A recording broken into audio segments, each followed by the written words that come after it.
Welcome, welcome back. Oh, wait, be careful, be careful. I just dropped my vase in front of the door, so just move around. Okay, yeah, like that. Okay, come, take a seat. Today is a special day because, as I prophesied yesterday, after Thursday comes Friday. It's the start of the weekend. It has absolutely nothing to do with this video or with me, but it was worth pointing out. What we're going over today is something we have done last week, 8 days ago, which was taking a look at how the raid has progressed, mostly because I like checking this kind of stuff. So how have the classes continued their representation and their popularity in raid encounters? How have they continued performing? As we go through this, we get more and more logs, so we can start adding more and more bosses of guilds progressing. So a couple of weeks ago, we started looking at Painsmith for the first time, and then last week, we added Guardian of the First Ones and took a peek at Fatescribe. This week, we will be adding Fatescribe as well as taking a peek at Kel'Thuzad to see if the performance of the DPS specs is changing, as well as looking at how the healers and tanks are progressing in the tier. So, starting as usual, this is now a mantra of these type of videos, we have to start with the population. It doesn't matter how well your spec is doing if nobody is playing it, pretty much. So, starting from the DPS, we see the changes, so to speak, from last week to this week. In 8 days, there has been a decent increase for most of the specs. Even survival managed to double itself in logs and participation compared to last week. Now, unlike last week, there aren't as many drastic changes in the popularity. We have seen last week, for example, that Shadow Priest was dropping drastically in popularity. That was one of the things we noticed, and this week they have been able to keep their 7th rank in the logs. What is a little bit scary for them is also something we checked last week, which was how Beast Mastery was slowly but surely becoming more played than Marksmanship. Of course, Marksmanship was starting with a gigantic advantage coming from Castonatria. Last week they had 17,000 logs. This week they have 24,000, whereas Beast Mastery went from 10 to 17,000. So Marksmanship grew by basically less than half, by 40% barely, whereas Beast Mastery grew by over 50%, in fact closer to 75%. So Beast Mastery has continued to grow. With this growth, they are also getting closer to going past Shadow Priest, which is getting less played over time. Another thing worth mentioning, not that much, I wouldn't get this worried to all the people who are sick of Fire Mage after seeing them in Eternal Palace and then Nyalotha and then Castonatria. It's still a little bit too early to call them meta, I would say, but they have kept growing at, I would say, an unconventional rate compared to the other specs, especially specs that are at the bottom. So a spec at the bottom is supposed to be lost forever. Instead, Fire Mage is actually going pretty steady. Last week at 2.8, this week at 6.4. It more than doubled the representation. And as you can see, all the ones around Fire Mage haven't really gone up that much, barely. Most of them not even by half of their current logs, like Feral, like Frost Decay, like Outlaw Rogue, even Fury Warrior, as well as Enhancement Shaman. None of them even passed doubling their logs compared to Fire Mage. So that is pretty encouraging for Fire Mages, also something we will be seeing in their damage profiles and how they are currently performing. It is still very interesting and peculiar how Balanced Druid remains so widespread and popular, despite what we are about to see in their performance. Now, as for the most boring of the representations, we have to look at healers. Healers are, as usual, last week was the same, and 2 weeks ago as well, set in stone with their picks, which is Restoration Shaman and Holy Paladin. Again, last week they were a couple thousand logs apart, now they are like, what, 2,500 logs apart, so still there. Not too much of a growth behind them either. Holy and Discipline Priest are still holding hands right below Shaman and Paladin, and then lower down there is Resto and Mistweaver. Of course, it's a little bit disingenuous to say lower down Resto and Mistweaver, because of course Restoration Druid is doing much better. Restoration Druid is even getting close to the Priest specs, so it's not nearly in as bad of a situation as Windwalker. Now, however, stop the presses, because it's time for my revenge. So, 2 weeks ago, I predicted, as usual of me being right, I predicted Blood DK passing Vengeance Demon Hunter. No, I was wrong. I said, fine, whatever. I'm sure next week Vengeance is going to be passed by Blood DK. Next week came in, we looked at the raid, and Vengeance Demon Hunter, just out of spite, stayed ahead of Blood DK by 6 logs. So this week, surely, given the trend that we have seen in the past weeks, surely this week is the time for Blood to pass Vengeance. Ah, thank fucking God. Finally, we can see that Blood has overtaken Vengeance in popularity, getting higher and higher. This was the general idea behind the situation in raids. Vengeance is not as strong in Mythic Plus, which means there is not many people who still want to raid just because they are going Mythic Plus as Vengeance.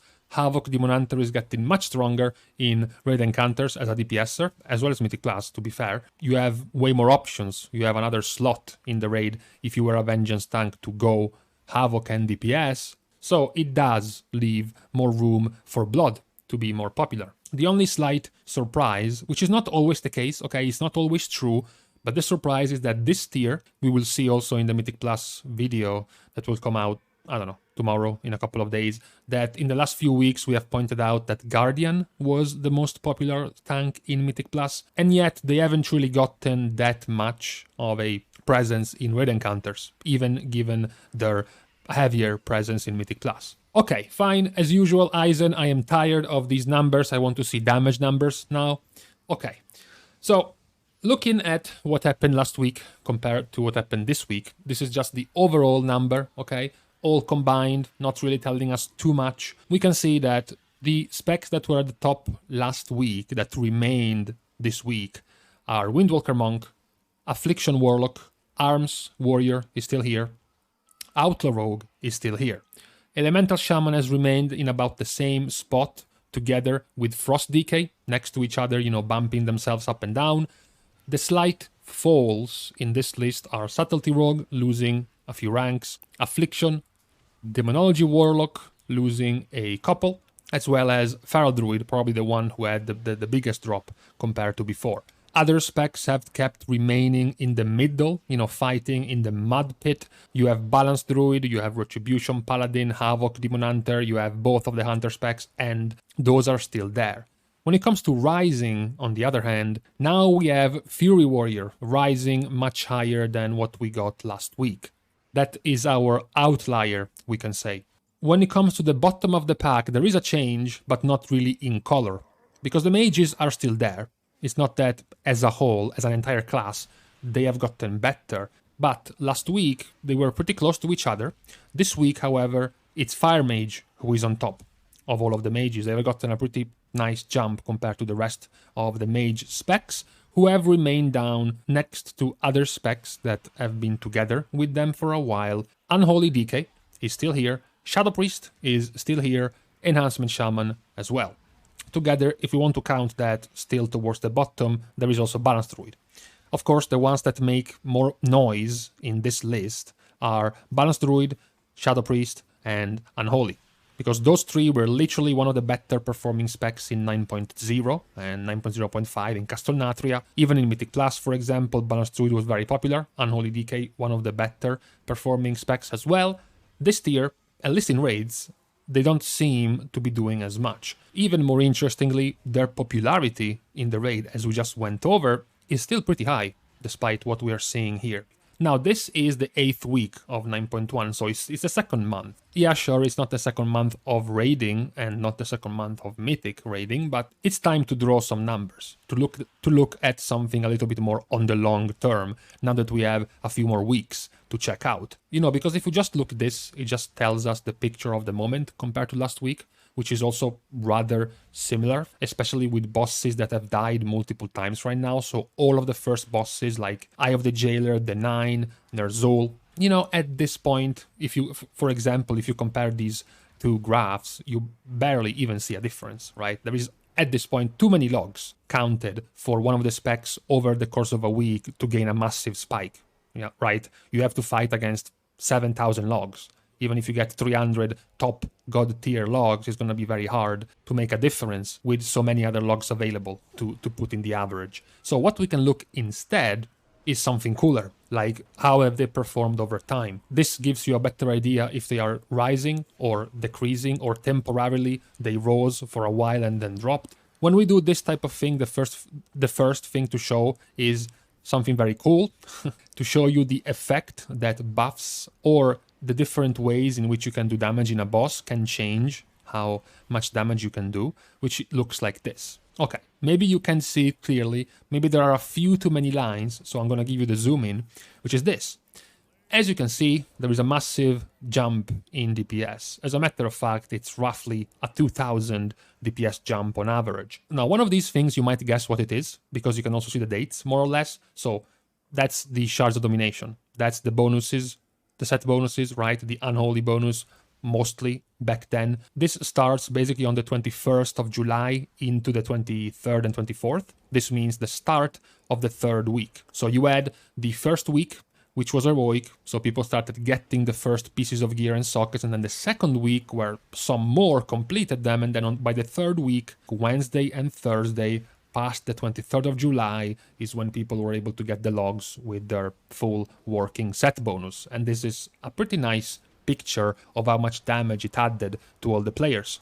Another thing worth mentioning, however, is that in that time, certain types of bosses, particularly bosses with lots of AoE, so bosses that could shake the overall damage and give you less overall damage, because on a single target boss, you can have 8,000 average damage, but on an AoE boss, you can get 14,000. So back then, the 22nd of July or so, AoE bosses like Soulrender still had less than 100 guilds killing it. Less than 100 guilds, you know, that's for a mythic raid with 20 people, that's 2,000 players. Take away 200, which is the tanks, and then take away 500, which is the healers, you only have 1,300 players being logged up to that point.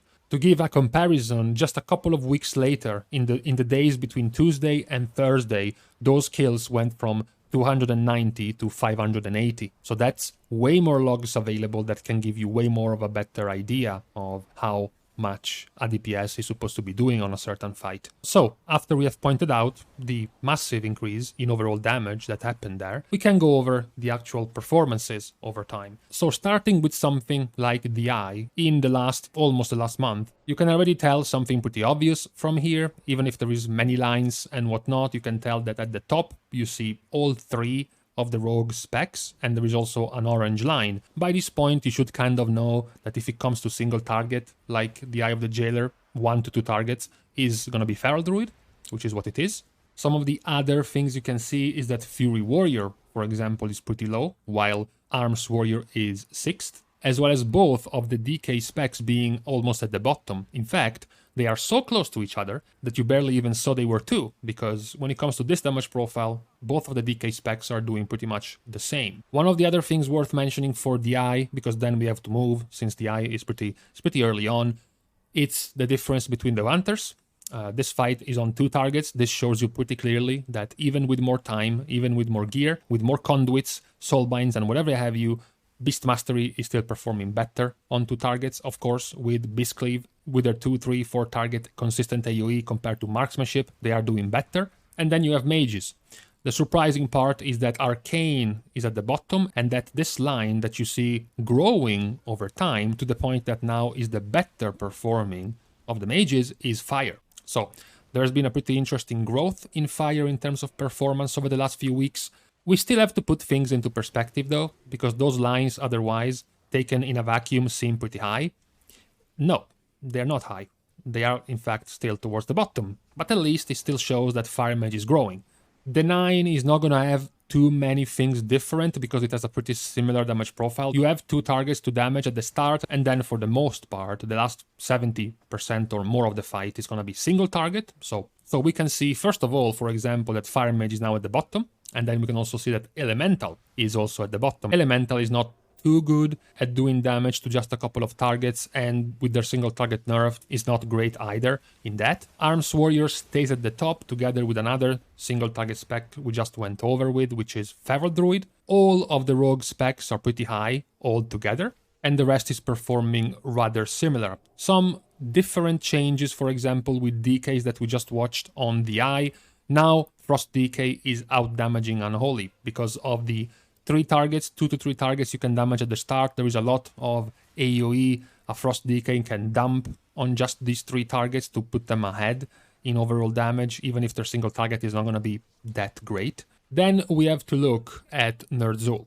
So if you look at the current damage, again, not much changes. The specs at the bottom are the mages, Elemental, Windwalker, specs generally very strong in AoE, like Marksmanship is also there, Destruction, Frost Mage is back there again, and the specs at the top are still kind of the same. Feral, again, is still here, the Rogue specs are still here, Arms Warrior is still here, so not really many changes in the overall performance over the last few weeks. The first thing you can kind of notice if you paid attention is that the graph from the eye and the graph from the 9 were going up. The damage was increasing over time. So the fight gets faster, you get to kill the bosses quicker, the DPS overall of course becomes higher if the boss lasts for less. Whereas if you look here on Ner'Zhul, you can see that the lines are very straight. There is not too much of a change actually. The reason is because Ner'Zhul is going to be the start of many of the bosses which will require certain phase changes and certain mechanic to happen at certain fixed HPs. So, to make the fight constant, to make it always the same, to not having to constantly juggle around healing externals and having to save CDs for DPS and change them, or to screw yourself over because you're creating an awful overlap of abilities because now you're pushing the boss much faster because you have much more damage, what happens is that you can slow down.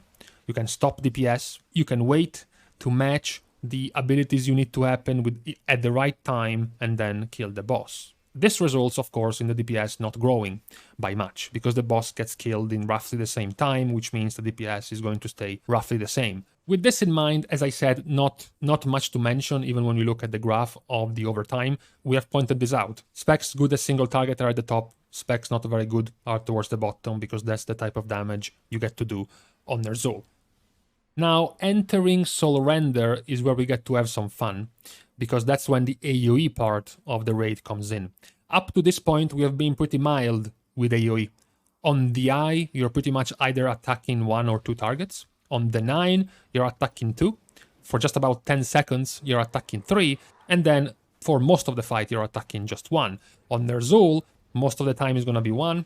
A few times, for like 5 seconds before they explode, you're attacking 2 or 3 targets and then just 1. This, on the other hand, is the first time where there is going to be a continuous amount of adds spawning that's required to be AoE'd. So looking at the current damage, snapshotted as of today compared to 8 days ago, is not going to tell us too much. It's just going to tell us the same thing. Windwalker, Affliction, Marksmanship, Elemental continue to have pretty high AoE when it comes to this fight. Both of the warrior specs are still pretty much where they were the last time. And then specs with much lower AoE, or maybe just lower burst AoE, Shadow Priest, Feral Druid, Enhancement Shaman, Destruction Warlock, Arcane Mage, Assassination Rogue are all at the bottom. This is going to be better shown in the overtime graph.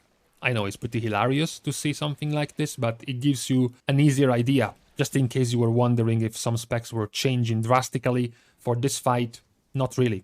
There hasn't been too much of a change. The only change is that Mage, Fire Mage, has dropped down a lot.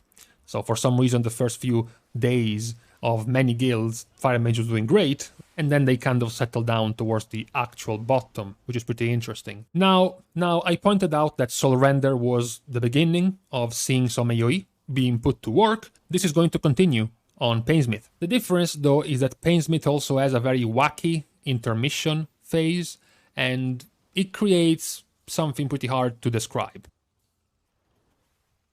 When you look at this, it looks like one of those videos about professional painter tries to draw on LSD, and this is just about what it would look like about 6 hours in his LSD dose when he was asked to paint a rabbit. Because what the fuck is this? This is just undecipherable, pretty much. It does tell you that some of the specs with a lot of AoE burst can jump on those adds and burn them down. So there is the continuation of something like Windwalker that can do extremely well. Frost Decay has also a very easy and quick stop and go AoE they can burn down, so is Retribution Paladin. Why you're not seeing a spec like Elemental, for example, is because Elemental needs to pool resources, needs to have their legendary buff for their earthquake damage running. These adds are spawning after basically 1 minute of you not attacking anyone. So you have no legendary buff, you don't have as much of a prep time to burn them down. So specs like Elemental, even specs like Affliction, just don't have the time to pull off their AoE on this fight. The rest is just really a clusterfuck. I'm going to just chalk it down to the amount of times one of the guys, so to speak, is going to die during the intermission. So they're just going to be going up and down based on the 10 percentile logs of someone dying or 30 percentile logs compared to the ones who stay alive and similar things. Given the total difference we can see here in the performance. After we have Guardian.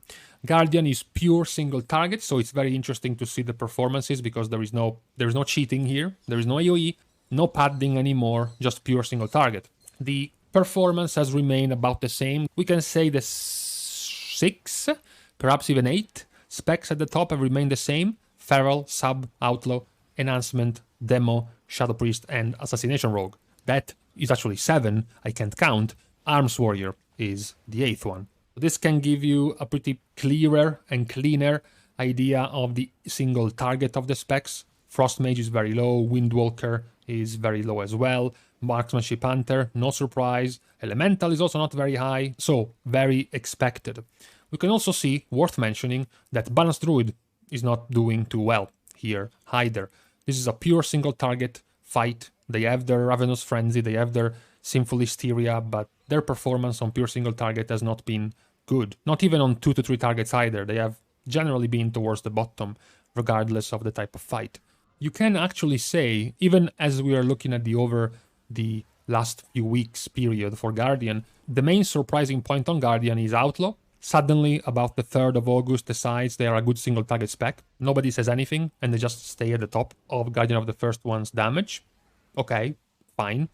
Outlaw now as top tier single target, apparently. Lastly, of our pack, we can look a little bit better at Fatescribe. Again, the logs are not still super defined, but compared to last week, we do have more logs, and we can see that Fury Warrior, Windwalker, Elemental, Arcane Mage, Frost DK are at the top. Most of these specs are still here from last week. In fact, all of these specs are still here from last week. There has not been too much difference, so nice. Even without too many logs to represent the specs, it turns out it was mostly truthful. Once again, this is a type of fight that is going to have quite a few adds. So, no surprise to see Feral at the bottom, and Assassination as well, Frost Mage as well. The only main difference we can say is that Fury Warriors are outdoing Arms Warriors. That's basically the main change in this fight. It is, however, pretty surprising to see the Fury Warrior graph of their timeline on this boss. It's like they were living inside a battle anime, a shonen anime, and someone told them to believe in themselves. And they did! And they're doing great on this fight.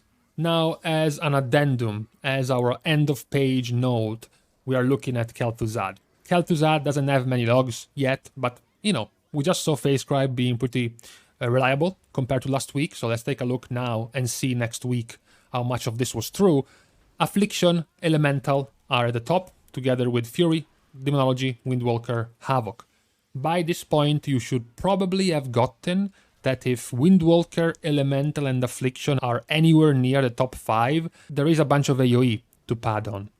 And that's what Kel'Thuzad is going to do, in at least the normal phase before the split. So there is quite some AoE points you can rack up on KT, so no surprise once again, specs like Assassination, Enhancement, Feral, yada yada yada are all gonna be at the bottom. We will see next week how much of this is true, how much of this is being consistent. It is also worth mentioning as we finish going through all of the bosses and the changes we've gotten compared to last week, that many of these fights will not have the same importance that you might see in this type of overall damage or top rankings. It's also worth mentioning, because maybe this might help some people become better DPSers. I can guarantee you absolutely nobody cares about the damage you can do in AoE on Painsmith. Yes, technically you can see Windwalker monks topping the charts on Painsmith because of their AoE. Nobody cares. Okay, single target is much better. And to a degree, the same can be said on Soulrender. On Soulrender, you know, add damage is actually important, unlike Painsmith, but still, you are in a situation where, you know, in most cases you should be able to go through the adds just fine without as much burst AoE or super high AoE anyways, so it's not as crucial. So these things are going to impact the overall meters, even though the importance and how much they can help your raid progress on that particular boss is not nearly as important to something like Single Target, or maybe to a degree even Cleave. Those are, generally speaking, more important things to focus on. So with this life lesson about DPS, we can stop for the day. As usual, it's always kind of hard to say anything about tanking in raid encounters, and healing as well. You will know, if you're a healer, how much of a pain it is to judge other healers or yourself to other healers just by looking at HPS. It's much more complicated to gauge, but I will figure out a way to make a video just about that. So with this for today,